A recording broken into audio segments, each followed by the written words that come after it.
السلام علیکم ورحمت الله وبرکاته. ملګرو مفتی سردار علي حقانی سے موږ سره یو اخیری انټرویو کړی و. د هغه انټرویو نه پس هغه به د ګاډي اکسیډنټ وکړو او په هغه کې وفات شو. نو ملګرو هغه په انټرویو کې داسې سو ویلو چې هغه ټول ورته حقیقت شو. نو ملګرو کو تاسو د مفتی سردار علي حقانی سے هغه انټرویو کتل غواړئ نو مهرباني وکړئ کو تاسو زمونږ چینل کې نوی وئ نو زمونږ د چینل مخه در سره سبسکرایب کړئ او خوا کې ور سره د ټلې بټن ووهئ چې تاسو ته زمون خبر ډیر زر در رسی. ملګرو مفتی سردار علي حقانی سے موږ سره انټرویو کړی و او په انټرویو کې هغه دا ویلیو چې کم کسان هم د اکسیډنټ د ګاډي لږ په مزه چلوي ځکه چې نن سبا د ګاډو اکسیډنټ ډیر سیوا شوی دی، خاص کر هغه ناجوان کل ته چې کوم ناجوان کل اوس اله زلمی شوي دي او هغه په موټر سایکل باندې چکرې واخلي یا ون ویلینګ کولو هغه په خلاف په ډېرې سریام خبرې کولې او دا بیان به کولو چې هغه د هغه مو پلار ته زما دا پیغام دی چې په خپل بچو ډیر خیال وساتئ ځکه چې تاسو بچي په موټر سایکل باندې ون ویلینګ کوي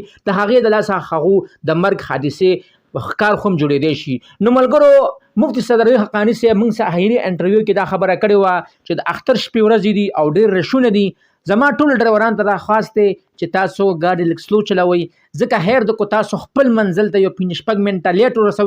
ورسوي نو تاسو به ښه ورسئ یا کنه تاسو ډېر تیزۍ سره چلیږئ الله مکه تاسو ته هم نقصان پریوزي او د مسلمان ته هم نقصان پریوزي. نو ملګرو همدغه د اکسیډنټ حادثه مفتی سردار علي حقانی ته هم راپېښه شوه ځکه چې